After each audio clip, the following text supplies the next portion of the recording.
Assalamualaikum warahmatullahi wabarakatuh. Selamat siang. Sebelumnya perkenalkan, nama saya Andini Arisa Putri Lumantobing dari kelas 4A dengan NPM A1M020053. Di pertemuan kali ini kita akan membahas tentang fungsi-fungsi manajemen pendidikan. Materi yang terdapat dalam fungsi-fungsi manajemen ini terdiri dari 4 subbab. Yang pertama, perencanaan, yang kedua, pengorganisasian, yang ketiga, penggerakan, dan yang keempat, pengawasan. Langsung saja kita masuk ke dalam materi yang pertama, yaitu perencanaan. Di dalam perencanaan ini, perencanaan dalam manajemen pendidikan adalah suatu proses pengambilan keputusan sehubungan dengan hasil yang diinginkan dengan penggunaan sumber daya dan pembentukan suatu sistem komunikasi untuk mencapai tujuan pendidikan secara efektif dan efisien.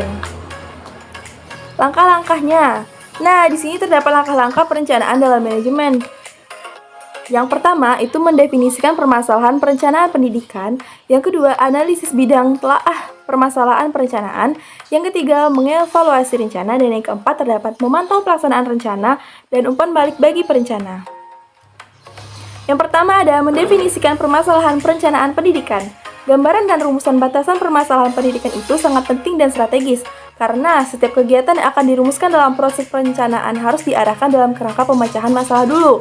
Kebutuhan akan perencanaan muncul sebagai akibat semakin intensif dan kompleks permasalahan yang muncul dalam masyarakat.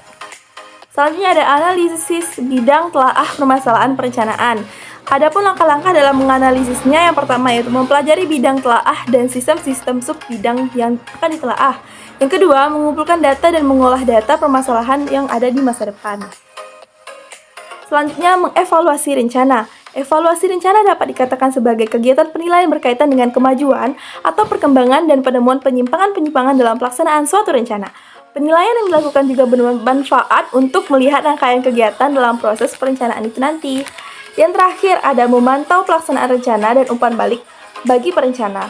Monitoring perencanaan yang sedang berlangsung memungkinkan suatu alat pengendalian yang baik dalam seluruh proses implementasi. Penjadwalan dapat digunakan untuk mengidentifikasi setiap aktivitas yang akan dilaksanakan nantinya.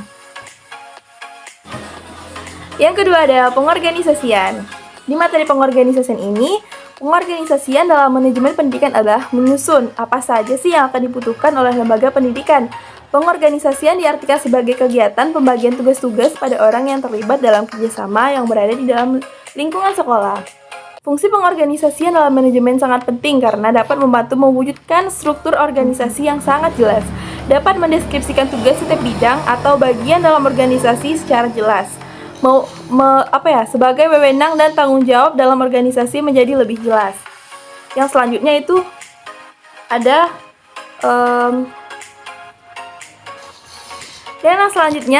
perencanaan. Penggerakan atau actuating adalah hubungan antara aspek-aspek individual yang ditimbulkan oleh adanya hubungan terhadap bawahan untuk dapat mengerti dan memahami pembagian pekerjaan efektif itu nanti. Perencanaan ini adalah sebagian dari langkah yang sangat penting dalam proses manajemen itu sendiri ya.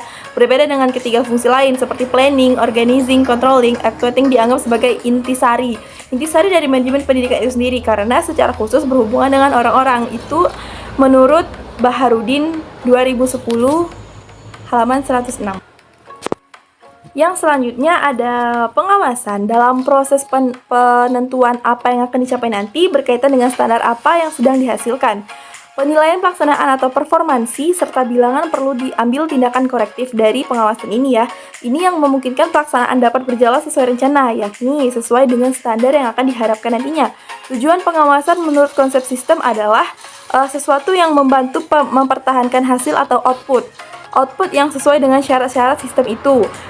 Diartikan sebagai dengan melakukannya kerja pengawasan diharapkan dapat mencapai kualitas produk itu sendiri, organisasi berdasarkan perencanaan yang telah diterapkan di awal tadi ya maksudnya. Sehingga konsumen itu sendiri nanti akan menjadi lebih puas. Berikut ada langkah-langkah dari tindakan pengawasan. Yang pertama, menetapkan standar untuk mengukur prestasi. Yang kedua ada mengukur prestasi kerja, dan yang ketiga ada apakah prestasi memenuhi standar. Jika tidak, maka akan dilakukan tindakan korektif, dan jika memenuhi standar maka tidak akan melakukan apa-apa. Penggerakan adalah menggerakkan orang-orang yang ada dan sesuai dengan tujuan organisasi itu sendiri, seperti perintah, instruksi, saran, agar mereka juga suka dan mau bekerja untuk melaksanakan fungsi manajemen tersebut dengan tidak terpaksa.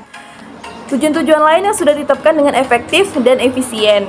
Fungsi penggerakan dalam suatu organisasi adalah usaha atau tindakan dari pemimpin dalam rangka menimbulkan kemauan dan membuat bawahan itu tadi tahu pekerjaannya sehingga dengan sadar menjalankan tugasnya sesuai dengan rencana dan tidak dengan terpaksa. Dalam bahasa Inggris ada 5 istilah yang artinya hampir sama tetapi maknanya berbeda untuk pengertian menggerakkan orang lain seperti dijelaskan berikut. Directing yakni menggerakkan orang lain dengan memberikan berbagai arahan. Actuating yaitu menggerakkan orang lain dalam artian umum. Dan leading yakni menggerakkan orang lain dengan cara menempatkan diri di muka orang-orang yang akan digerakkan nanti, membawa mereka ke satu tujuan tertentu serta memberikan contoh-contoh secara langsung kepada mereka. Dan ada commanding yakni menggerakkan orang lain disertai unsur paksaan, motivasi dengan cara memberi motivasi kepada orang itu langsung, yakni menggerakkan orang lain dengan terlebih dahulu memberikan alasan-alasan mengapa sih kamu harus melakukan ini, mengapa sih kamu harus ikut organisasi ini, seperti itu. Oke, thank you for listening. Terima kasih dan sekian dari materi kita hari ini. Sampai ketemu di materi selanjutnya. Saya Andini Arisa pamit undur diri. Wassalamualaikum warahmatullahi wabarakatuh.